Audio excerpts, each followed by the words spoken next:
Hey guys, just a quick little announcement. Just wanted to let you guys know that this is our 200th episode here on the Film Optix podcast. Yes, I know it's very, very exciting. 200 episodes in, does not feel like it's been 200 episodes, but we just wanted to say thank you to all of our listeners, those people who have been watching on YouTube. I know we don't have a big YouTube presence yet, but we're going to keep working on that. But we just want to say thank you from the bottom of our hearts. Thank you so much. And make sure to continue to keep listening to our content. Share this with your mother, your brother, your lover, whoever you want, with your nosy little neighbors down the street, if they're movie buffs or not. I'm not entirely sure. I'm kind of just rambling at this point, but we just want to say thank you so much. And make sure to leave us a 5-star rating and review on Apple Podcasts, because that does help us out a lot. So again, thank you so much. Enjoy the show. That's all it is, Miles. A leap of faith. This is the way. Truth is, I am Iron Man. Tells me when it's Memphis. Hello, everyone, and welcome back to Film Optix, brought to you by the Drive-In Podcast Network, where we discuss film, TV, and everything pop culture related. I'm your host, Christian, and I'm joined by my good friend and my co-host, Devin. Devin, it is Thursday night. How's your week been so far? What have you been watching? What have you it's been last day of the week. I took tomorrow off. Got a did you? Nice 4-day weekend coming up. Nice. So congratulations. it feels like Friday. It's a good day. Yeah, man. You actually have a 4-day weekend. How does that feel? Feels great. Nice. I too have a 4-day weekend coming up, but mine is starting on Saturday and ending Tuesday. Interesting. Yeah. I got a few dental appointments to make on Tuesday. I'm like, well, I might as well, extend the weekend out just a little bit more. You know what I mean? Yeah, memorialize it a little bit more. Yeah. I mean, like, come on, like this is for for the troops, of course, but we would not be here without them for sure. So we do hope that everyone out there does have a wonderful Memorial weekend for this weekend. And man, oh man, Devin, it's been crazy. What have you been watching so far? Before we get into the good stuff, I'm sure people will want to hear our thoughts. But we've been watching or playing anything fun, or just kind of hanging out? Nothing new. I still have to watch MODOK. I'm about halfway through that, I think. How many episodes is that? I don't even know. But It's all right. Honestly, I'm assuming it's around 10. I haven't even started it myself. But you've been still playing some on Knockout City? Oh yeah. We've been on the grind. Been dominating over there. Yeah. A lot of fun. I've been trying. So do you play with mouse and keyboard, or do you play with the controller? Yeah. You do. Okay. Yeah, I'm slowly getting into it, but right now I'm actually on my big Mass Effect, the Legendary Edition grind. So I finished Mass Effect 1, heading on to 2. It's been a long time since I played Mass Effect 2 or 3. And so I'm kind of just, enjoying that for what it is. But yeah, I remember playing the first one when it was first backwards compatible, and it sucked. Yeah, okay. I will say, so obviously, if you have Xbox Game Pass, you can play the original trilogy because it is part of the EA Play, which is also a part of Game Pass, which I think is phenomenal. But clearly, the first one came out in 2007, so the combat is dated and it looks very, very dated. But the story is phenomenal. The Legendary Edition does a really nice job of touching up on it. I mean, the combat's, more or less the same. Like, they improved little things here or there. I am enjoying the Legendary Edition. I wish it was kind of low key, more of a remake than a remaster, because everyone's like, hey, how is Mass Effect? And it's like, well, it's how's the Legendary Edition? Like, well, it's Mass Effect. Like, it looks better, I will say, but overall, I do wish it was more of that remake ability. But it's still a great story. I'm actually planning on doing Andromeda after, because I've never played it before, And I've heard, they've obviously worked out the bugs and kinks. And I know it gets a bad rap, but, I do want to dive into that world because we are getting another Mass Effect game at some point that EA kind of teased there. So hopefully they'll, give all the reins to BioWare so they can just go all out. But yeah, that's pretty much what's been going on. But let's, before we begin into what we're really here for, before we begin today's show, of course, this is the Film Optix podcast, again, brought to you by the Drive-In Podcast Network. And you can listen to our podcast on platforms around the internet, and make sure to follow us on Twitter and Instagram at Film Optix. That is Optix with an X for all of our latest announcements. And of course, we are on YouTube as well. So, if you like more of the, seeing our pretty little faces, there's always that for you. We try to appease to all of the platforms out there. But Devin, today we are here to review A Quiet Place Part 2. A year late. A year later. Can you believe it? We were literally a week away from seeing this film before the pandemic hit, and we finally just got back from the theater. We're seeing it on Thursday night before its official release on Friday, getting it out there to the fans, all the listeners out there. And, we're going to talk about it. And of course, we are going to go into we're going to go into a non-spoiler review first for those who haven't seen it yet. So you can kind of just get our first initial reactions and whatnot. Then we'll get into the nitty gritty of it all. So the nitty gritty, no, I can't make that joke. So, anyway, yeah. So once you hear this, that means we're going to go into spoilers, but not just yet. Let me read the synopsis here really quick and we'll dive straight in. So the story is as follows. Following the events at home, the Abbott family didn't know they had a last name, by the way. I'm assuming they did. I didn't know his name was Lee. I didn't know his name was Lee either. So, following the events at home, the Abbott family now faces the terrors of the outside world, forced to venture into the unknown. Sorry, that was a really, really bad pun. They realize that the creatures that hunt by sound are not the only threats lurking beyond the sand path. Of course, this is directed by John Krasinski, written by John Krasinski and Scott Beck, and cast Emily Blunt, Millicent, Simmonds, Cillian Murphy, and the one and only Noah Jupe. Yeah. Got to give him a shout out to Noah really quick. And of course, this is in theaters as of now. You can only watch it in theaters. I believe it will be hitting Paramount Plus 45 days after its theatrical release. So by the time you're listening to this, of course, it's already out. So Devin, give me your initial reactions of A Quiet Place Part 2 without spoiling anything, of course, for the listeners. We'll get into that in a little bit, but what are your thoughts? I don't really know how to feel about this one, to be honest. You could see the quality. Obviously, John Krasinski's directing, so he knows what he's doing by now. You can see that he knows how to set up these scenes and these set pieces, but the story was a little lacking to me. The character development and the overall story development, especially for a sequel. Okay. Continue.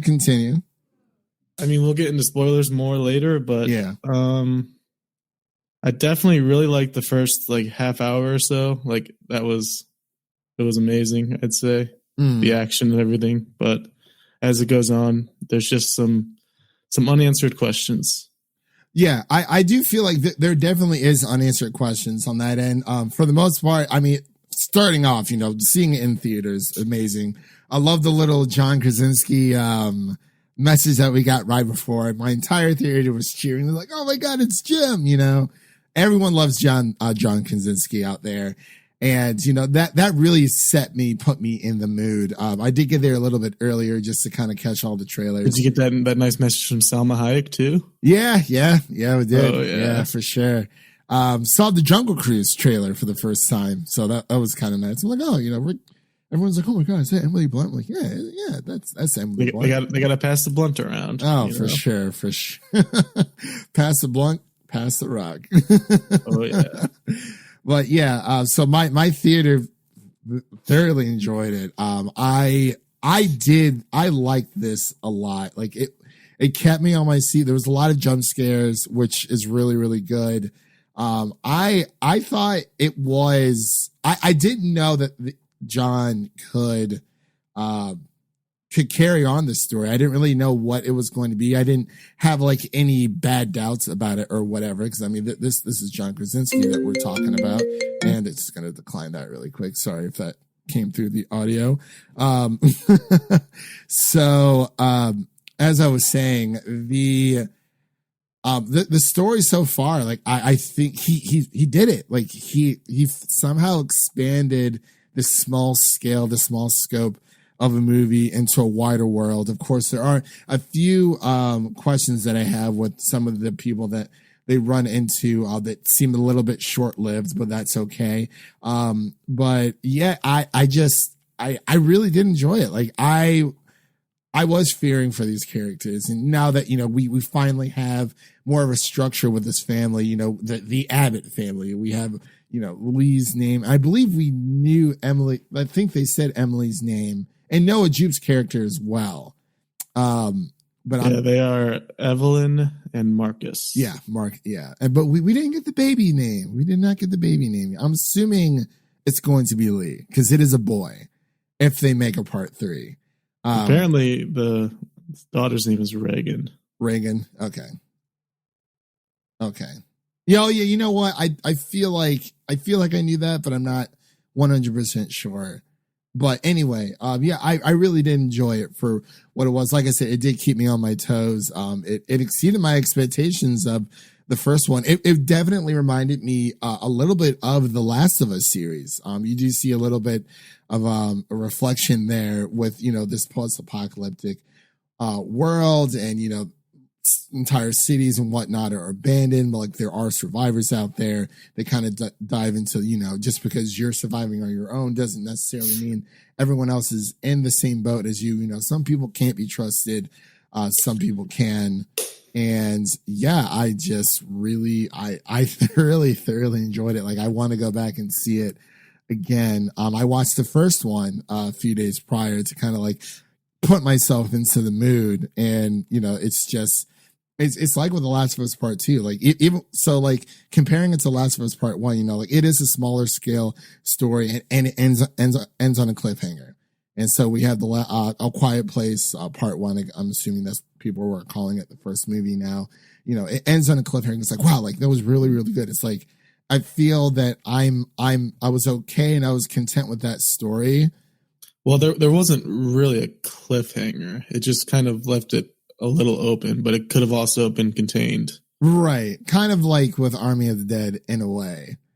Yeah. Yeah. But I guess what my point is comparing it to The Last of Us, like the ending was perfect, as in there was a cliffhanger, but it's not like the story needed to go further. I was like, okay, like I would definitely enjoy second game if, there's a story to be told. And I feel like I was the same way with Last of Us A Quiet Place Part 2. And yeah, like I said, he somehow expanded the story. It wasn't a cheap cash grab either, which was something I really appreciated. It seemed very, very well thought out. So those are my thoughts. 14 minutes into the podcast. But Devin, are you ready to get into the nitty gritty, the weeds, the potatoes, the cream of the crop? Yes, let's step into a bear trap. All right, everyone. So that is your spoiler warning. So that means we are going into spoilers. So, man, oh man, where to even begin? That cliffhanger at the end of part 2. I'm not gonna lie. I don't know about that ending. It just kind of it was a triumph. It just ended of the human spirit. How does it end on that? I was a little thrown off, and like it just cuts to credits. Like what? Well, I mean, so did the first one. The first one kind of but it had like we were getting to the good stuff, man. Like it had an ending, like something like it had finality. This one is just like there's so much more that could happen, and I think there will be. I definitely think that they're definitely going to make a part 3. I don't. You can't. They were hesitant. They're hesitant to even make this one. Yeah, they were. Krasinski and Emily Blunt. Yeah, I mean, well, because I can understand coming from the first to the second. It's like, okay, like how do we do this? How do we expand this world? How do we give these characters meaning and a purpose within this universe? And I mean, I do like that we finally have names for these characters. It's like, we just been calling Emily Blunt because that's who it is. John Krasinski, Noah Jupe.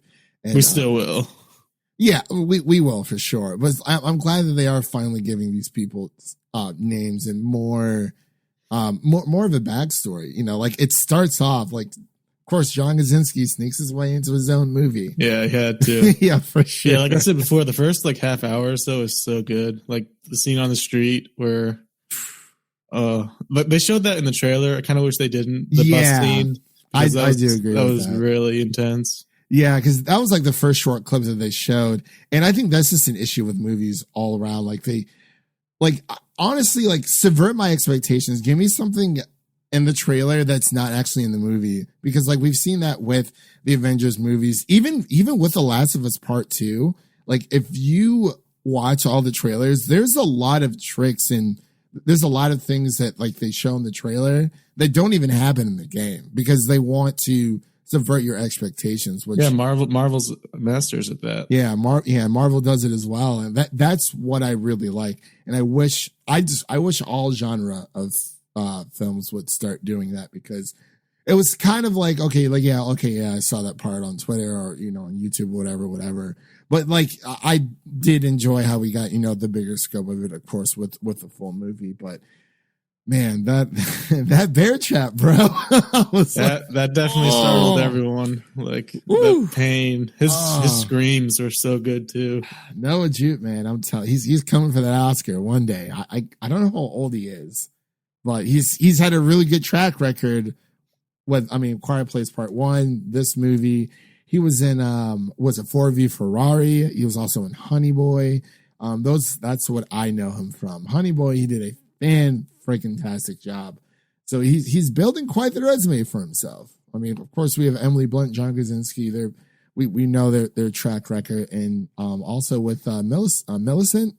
Is she deaf in real life, or is that, or hard of hearing? Yeah, she is. She is. Okay, that's what I thought. Yeah. But yeah, I really like, it goes back to this entire, like the sound, like they use, like the sound is like its own character. Yeah. When they switch back and forth between her perspective and the outer world, it's so well done. Yeah.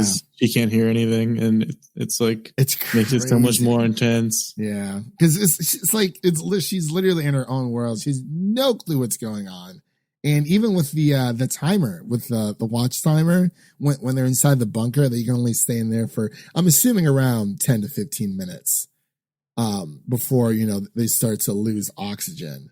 But the only gripe that I really had was when Cillian Murphy's character, by the way, fan-freaking-tastic. Yeah, he was really cool. I like how they showed him in the beginning to kind of establish him at least a little bit. Yeah, and then he comes back later.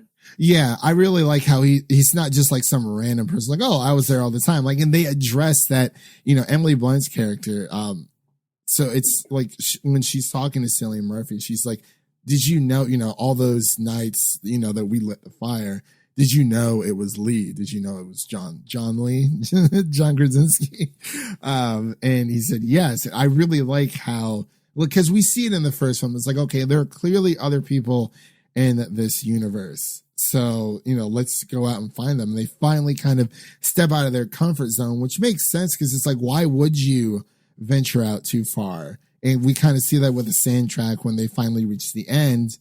And it's like, okay, like, it's kind of reminds me like of not Hobbit, I'm sorry, the first Lord of the Rings movie where, you know, you have Sam and Frodo, you know, venturing outside of the Shire. And then Sam kind of like, you know, Frodo kind of goes through the cornfield. I'm not sure if you've seen it or not. But then Sam kind of just stops and Frodo turns around. He's like, what's wrong? He's like, one more step. And, you know, this is as far as I've ever been outside the Shire. Like, this is finally me taking the step into a larger world. And I felt like there was a lot of similarities there when they finally reached the end of their sand path. And it's like, yeah, oh, let's go. Like, let's go. And yeah, like kind of just venture off. And I don't know how far they were between each fire pit or like location, but it didn't seem super far, but it seemed far enough. You know what I mean? Yeah. Yeah. But yeah, I mean, I'm sorry, I've been rambling here. I'm curious to know your spoiler thoughts. I guess one of the big issues I had was, do you remember when the first one came out and everyone saw it? Do you remember what everyone was saying, like what they would want in a sequel? I do not remember. No. From what I remember, everyone was just like, "Oh man, we got to find out what these monsters are and That's where right. they came from." Yeah. But this movie doesn't address that at all. Like, there's no development as to what these monsters are or where they came from. They are really just generic Demogorgons. Yeah, kind of between Demogorgons and I would say like symbiotes, like Venom, Carnage in a way because of the sound. Because they're yeah. But it's like they don't expand that lore or story at all. Yeah, that's one of the big issues I have. I guess that issue didn't really bug me because I feel like they're just meant to be obscure as in like, hey, you know, there is this threat. And it's like, I don't know. Like, I feel like, I mean, like, where, like, I'm trying to figure out where they would go with trying to, like, you know, hey, where do these monsters come from? And it's like, it could just be one of those random supernatural worlds where, hey, it's just, there are outside threats out there. And, you know, it just so happens that this meteorite was carrying these, you know, bloodthirsty Demogorgon, Venom, symbiote type looking monsters. But I guess that didn't really bug me as much, but I can understand that being a concern for some people just because it's like, okay, like people kind of want to know by now where these monsters came from. But I feel like that would definitely divert from the story because like, yeah, they are the threat, but they're not like the main focus of the story. It's more the human characters. Yeah, that's also what I was going to bring up there. As far as the human characters, there isn't really much character development. Like they all kind of stay the same in the sequel. Yeah. They don't really have any growth. Well, the two kids, I'm just saying, bro, they were, woo! That was so nice. They made me hate Noah Jupe's character. Really? Oh, yes. he was a scaredy cat in the first one. But what was he doing when he got out and left the baby in the vault? They didn't even show what he was doing. He just got up and walked around. What was it for? No one knows. More of like a curious mind, I suppose. But why? I don't understand that part at all. I thought he was going to like find something like really messed up. Like I thought he did find the dead body. Yeah. For like a second, I thought Cillian Murphy's character was like a low-key cannibal. Yeah, that's what I was thinking too. But I was like, oh no. Like, but I don't understand what he was even doing. It just made him like dumb. Like, what is he, 15 years old? Like, come on, guy. You should know better. Yeah, we don't really know how old they are. It's again baby's name. I'm assuming like he's like on one foot, like climbing ladders, going up to the roof. I still can't get over that bear claw thing. I was like, okay, he is. That was the nail of this movie. Woo! Man, oh man, that was crazy. They brought the nail back too. They did, yeah. I was looking. I was like, where's the nail? What? And the rocket ship, of course. You know, they kind of go back to the pharmacy a little bit, and their youngest son's gravesite as well. And I really like how she kind of had like the symbolism of like she wasn't really hung up like on her husband. Like obviously she misses him, but you know her taking off her wedding ring is more of you know like. That's in the past. You know, I can't really carry that with me because if I do, it's just going to be probably just more of a burden for her. And she probably wouldn't be able to, you know, do the things she did. I was like, okay, you know, like the shotguns and whatnot. But I really wanted to talk about, the older sisters, Millicent's character. I'm blanking on her character name. But I thought she did a fantastic job. The relationship between her and Cillian Murphy, that definitely gave me Joel and Ellie vibes from The Last of Us. I'm sorry if I keep bringing it up. It's just, it was there. It's like, honestly, now seeing this, I'm like, okay, I know that, Pedro Pascal is cast as Joel, but I'm like, I like low key kind of want Cillian Murphy now. Cillian Murphy is just good in everything. Yeah. I mean, David, the Brits know how to act. Like Noah Jupe, he's British as well. I don't really love Emily Blunt's English American accent. It's kind of weird. Yeah. I know what you mean. It's kind of like, she's just like, run. and like for some, it's hard to kind of mask, but hey, they mask it better than most. Like even with, well, I would say probably the only like American actor that I know who could do like a like decent like English accent would probably be Emma Stone. But with oh my gosh, Emma Watson in the latest oh my gosh, in the latest Little Women, she has an American accent, but it's like it kind of like her British accent kind of breaks through a little bit. It's like it's okay, Emma. Like it's totally fine. But yeah, like it kind of takes you out of a little bit. But I mean, she didn't have a lot of speaking lines, but her her motions through acting, without a lot of dialogue, still hit for me. And like I definitely think Cillian Murphy and Millicent were 2 stars of the show. And then we had oh my gosh, what was his name? The black guy. He was in it as well. Jimon Hunsu. Yeah, that is one gripe I had. I wish she would have had more of a story or like, backstory, because like they finally find this settlement where they're just, just talking. Yeah, it's similar with Cillian's character, where we understand that he had a family and that they aren't with him, but we never met them, so we aren't attached to them at all. Yeah, but like I was still attached to Cillian because like you can definitely see that it's bugging him, and like when you first meet him, he is more of like this, all hope is lost. It's just a matter of survival. Like his kids were taken, and then I think he said his wife was taken like 11 weeks prior to Emily and them being meeting up and whatnot. So you can definitely see that he does care for his family, and that like he is a broken man, but like obviously it's not super super deep. But like it is more service level. But yeah, I thought he did a good job. But yeah, black guy, I was like, like he was good, and like they kind of plant the seeds where it just kind of felt rushed, like everything on that island.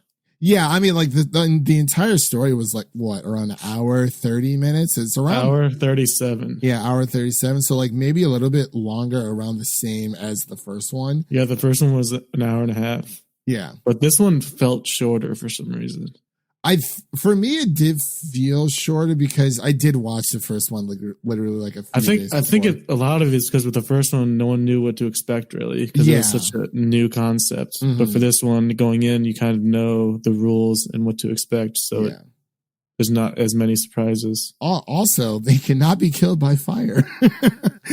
Apparently. I was like, oh, okay. They don't like water. That was freaking awesome. Yeah, the fact that they can't swim, I'd rather that be a second weakness more than, you can just kill them with fire, because that's so much easier. I do like how they can't necessarily swim. I know we saw that one like in the basement from the first one. I was like, okay, that's not really as deep of water, and it was more of them just kind of like going under, like okay, like that was more shallow water, like, but the boat scene. Like I love it how I was just going to bring that up because that is a weird one to me, because it's like you have these characters, obviously in an apocalypse world, there's going to be people that they're going to turn bad, and like Cillian's character mentions, there's people that aren't worth saving because the world has turned them into terrible people, and they're on this marina with all these boats, and these people come up to them, but because nobody can talk, it's just kind of Yeah. an awkward scene because they look vaguely creepy, but we don't really know anything about them or what their motive is. I think that's what I liked about it, the fact that they couldn't necessarily speak with dialogue because of the monsters, but yeah, like, and again, like, you know, that does introduce quote unquote new characters, but wasn't too much of a death. But I really like how, you know, Emily and Noah and then Cillian and Millicent were all split up, and they kept. I love how they kept switching back and forth between their perspectives, and then it would be like someone's turning a corner, and it would switch to the other character. Great editing, like that's why I liked that. I was like, okay, I think that's really what kind of wrote me in. I'm like, okay, like even in the first one, they are separated, like the family separated, and of course something's gonna happen. But it's like with this, you know. With Millicent's character, you know, she wants to. They find the record that's been playing nonstop in the studio, and it was like down by the shore, which was kind of clever, saying, "Hey, you know, like there is quote unquote refuge here," but then a monster kind of just comes through and like pillages the entire. Yeah, I was like, ooh. Cillian's like, run! I was like, oh, here we go.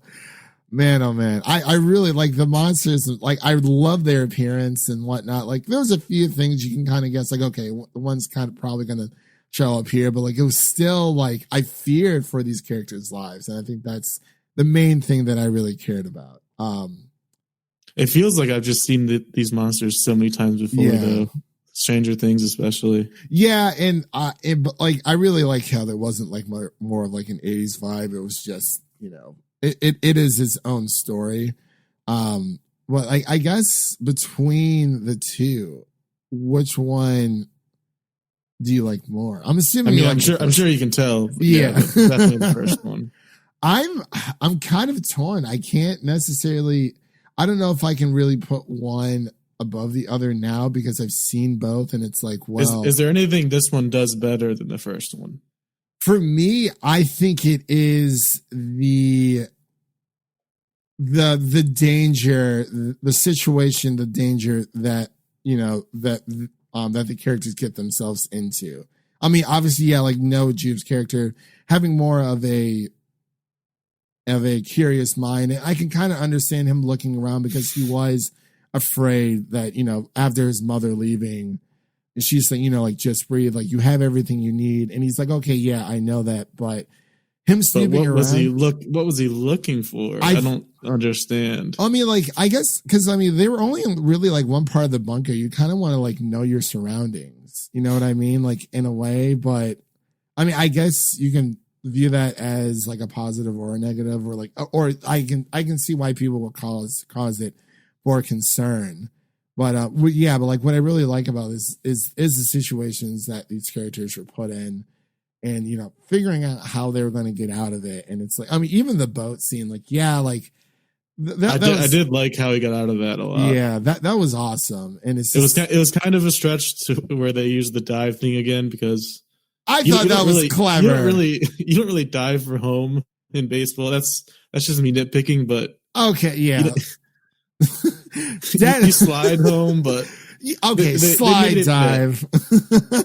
Look, diving can lead in the slide. It was cool that they reused it. Yeah, I really like it because I didn't even think about him. Like, I guess like all the signs were there because when he's first trying to communicate with her, she like holds his face and she's like, enunciate, so I can understand what you're saying. And it's like, I really love that escape where he wraps all this stuff around the bad guy and then stabs his leg and then jumps. Like, that was really cool. Like, he was 1-2 punch. He was like, over here. He was like, dip.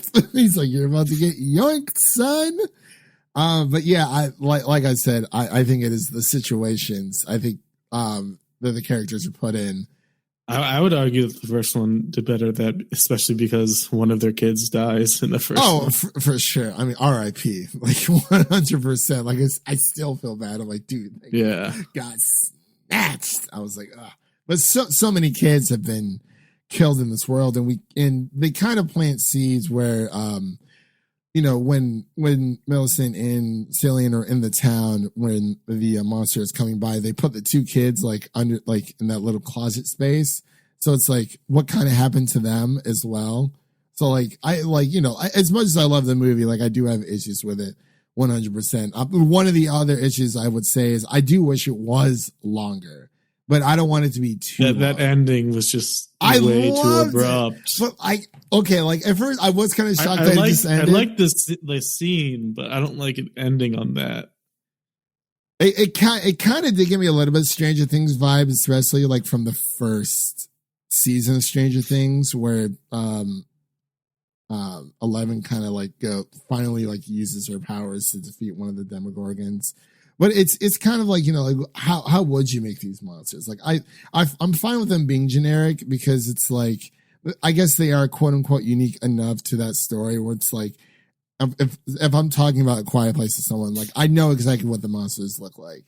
They're not just like some green, like, you know, some generic blob. But it would be kind of cool if some of them could fly. Like I was kind of thinking about that. That would put in some interesting new situations. But I think as far as the ending goes, it's just like, you know, one of my biggest pet peeves in a movie is when they end it thinking that they're going to get a sequel. A lot of movies do that nowadays. Like, it feels like this one did that because the first one, it ended with the ability to have a sequel, but it also was like it had finality. This one is just like everything is still wide open. Yeah. They didn't really close out anything. I think every character is still in danger. Yeah, exactly. I mean, that's exactly where the first one left off. They were still quote unquote in danger. I do like, but there was like some like, okay, they survived at least for now. Yeah. For this one, it's just like we don't know anything. Yeah, I think I mean, I don't even know if he was going into thinking like there is going to be a third one, but like clearly as of now, like there kind of has to be. But I don't know if I really want it to come as soon as people might think. Like it needs to be long and hard for this next one. But it's kind of like, I don't want to say they dug themselves into a ditch, but it's like, I mean, if they don't do another one, it kind of loses a little bit of a sour taste because it's like, okay, well, like if you're going to make a second one, you know, part 1, part 2, just end the story at the second one. But there definitely has to be a third one. But I think so far, I'm like, this is like probably one of my favorite like thriller suspense movies that like I would definitely go back and watch. Like I'm definitely going to pick this up when it comes out on Blu-ray. Like absolutely. So I don't know. But yeah, like I do hear your concerns for sure. I do wish, you know, besides Cillian's character, the others. I felt like they kind of went a little bit deeper, and that kind of just goes back to I wish it was a little bit longer. But at the same time, I didn't want it to be too long where it's just more of the same, kind of. And it's like, I mean, I do think this was a really great movie. If I had to choose, I guess it would be like maybe like maybe like a point or two higher than the second one because I do love how they got out of the certain situations they were in. Like I was fearing more for the characters this time around than the first, I feel like. But, you know, that's because, you know, John Krasinski was there to protect them all and whatnot. But, you know, he's gone and this family is hurting. And, you know, I'm curious to see where the story goes for sure. But was there anything else you wanted to mention? I feel like we've covered everything. We've been going for about 40 minutes, so yeah, I think we got it all. Yeah, for sure. So, I was also curious how in the beginning John Krasinski's character knew to be quiet. Well, that was something I was questioning as well. I mean, it's kind of like because in that situation, everyone's just going to be panicking and not knowing what to do and freaking out. Yeah, I mean, I wouldn't say, oh, you know, you can see every single time they make a noise, but it's like, even when you are in that situation, like, even if they could hear, like, I will just want to be quiet as possible so they don't quote unquote hear me. So it's like, just more of a matter of survival where it's like, okay, you know, like, let me silence myself. I like how that guy was praying and John was just like, nah, just stop. And then the phone went off. I'm like, shit. Of course. Like loud as can be. But I really like again, you know, the way that they used sound in this was fantastic. And even when Emily Blunt, you know, again with the gun in the fire, like it really kind of put into perspective how sensitive their ears are when, you know, they're listening and the water sprinklers are coming down. Like to us, it's like, oh, you know, like it's you can still hear, but to them, it's like noise is so sensitive to where I was like, wow, it sounds like a waterfall in a way. And that kind of goes back to, you know, making a larger sound so that you can talk so that they can hear, you know, be distracted by that besides your own. But yeah, I thought it was really good. I really did enjoy it. But let's get into our ratings here, Devin. I'm going to give this one. I'm going to give it a solid A-, just because, you know, we have talked about both of our issues. You know, the film is, you know, nowhere near perfect. No film is, unless it's Lord of the Rings. Thank you very much.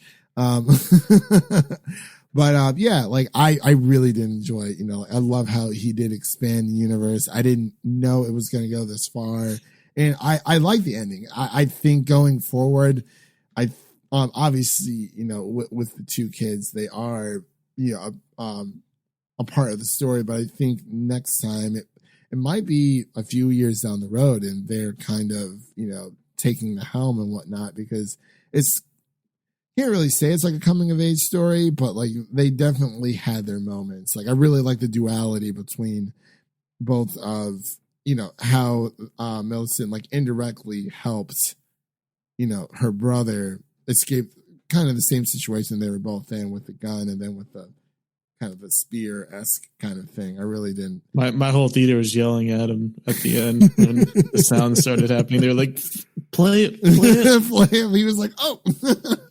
Yeah, man. Ooh, man, that bear trap. Jesus. I was like, yeah. That killed me. But what about you? I'm gonna have to go with like a C. Devin. I mean, I laid out so many issues there for me. I'm just kidding. I just didn't think they expanded on the characters or the story enough, and then that ending really didn't do it for me. I got you. Yeah, But overall, like I still enjoyed myself. You can tell it's like quality made and everything. But yeah, it wasn't like cheap. And that's like if it was cheap, I wouldn't be like, okay, this is like a waste. You can tell it would have been different if everyone didn't come back. Like yeah, I can definitely see that, and it was definitely time well spent in the theaters, and I definitely think everyone should go see it. You know, form your own opinions. You know, sometimes we agree, sometimes we don't, and like that film is completely subjective, even when it comes to TV. Devin liked Falcon and Winter Soldier a little bit more than I did. I wasn't super crazy about it, so it's like, you know, don't let others kind of like form your own opinion, because even with me, I was like, okay, like I didn't want to read anyone's review because I did want to go into it blind, and it was like I just felt so scared for them. I was like, oh my god, this is so stressful. Like very, very stressful. But yeah, so solid C from Devin, A- from myself. This will probably make it into my top 5 of the movies thus far. Definitely not number 1, but I would probably put this at like maybe 4 or 5 for sure, because nothing's touching Billie Eilish right now. That documentary was so freaking good. And Mitchell vs. the Machine, of course, absolutely loved it. But yeah, that pretty much concludes our review of the last. Oh my god! Wow! Anytime I hear part 2, anyways, that concludes our review of A Quiet Place Part 2. Definitely go check this out in theaters. Again, you know, if you're not comfortable with seeing this in theaters, you know, you can wait about 45 days and it should be on Paramount Plus. You just got to sign up for that. So that'll be pretty cool. You'll have about a tenth of the viewing experience. Yeah. Did you see this in Dolby, by the way? Of course. I did not, only because our Dolby Theater is about an hour away. And I was like, yeah, I'm not driving that far. I probably would have gotten back, not like right now, But like, what time did the movie end? Around like 8:30. It probably would have gotten back around like 9:30, just because. But I mean, it is what it is. But yeah, so we have a little bit of a wrap up here before we close out. What's coming up on the pod, Devin? What are we talking about next week? We don't know. We do have Loki coming up when that drops on June 9th. So definitely take care of that. May or may not be getting screeners for the first episode. So we'll just have to wait and see. In the Heights, don't know if we're getting screeners for that or not. So again, that's all up in the air. We'll have something next week, even if it's just news, even if we're not recording anything. Maybe we can do MODOK. I really don't know. I think there's a movie on Hulu that's pretty interesting. So it's like, I don't know. Wow, someone literally just tweeted. They said A Quiet Place Part 2 is exactly what Last of Us 2 should have been. What a beautiful movie. Go and see A Quiet Place Part 2. Okay, I don't agree with that. Because if I'm comparing the stories between A Quiet Place Part 2 and The Last of Us Part 2, The Last of Us Part 2 was definitely freaking amazing. But Devin hasn't played that far into it yet. But I think way more of a powerful impact than A Quiet Place Part 2. I do not agree with that statement whatsoever. Just want to throw that out there for my 2 cents, since that I kind of already compared the two. But yeah, so anyway, we do have, right before we close up here, just wanted to mention a few, Music City Drive-In articles that we have up. I've been writing a lot this week, Devin. So my Cruella review is up and ready on the Music City Drive-In website. That's at musiccitydrivein.com. Devin, do you plan on watching that? I might. I suggest that you do. It's about 2 hours and 20 minutes, but I liked it a lot. Like it is my favorite live action Disney property to date, and it kind of has those like Devil Wears Prada vibes as well. But like it's very good. Like between A Quiet Place Part 2 and Cruella, like if you have the time to see both this weekend, definitely do, because they're definitely both worth a watch. And also, I also have my Xbox E3, my top 5 Xbox E3 predictions, because they announced this week that their showcase will be Sunday, June 13th during E3 in their own in their own theater, their own venue, excuse me.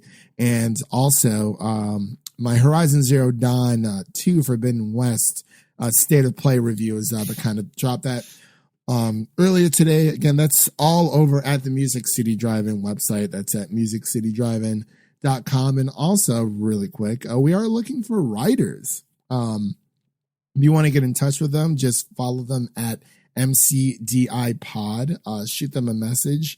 If, we're always looking for writers for sports, music, gaming, the whole nine, Oscar talks, TV shows, movie reviews, all that jazz.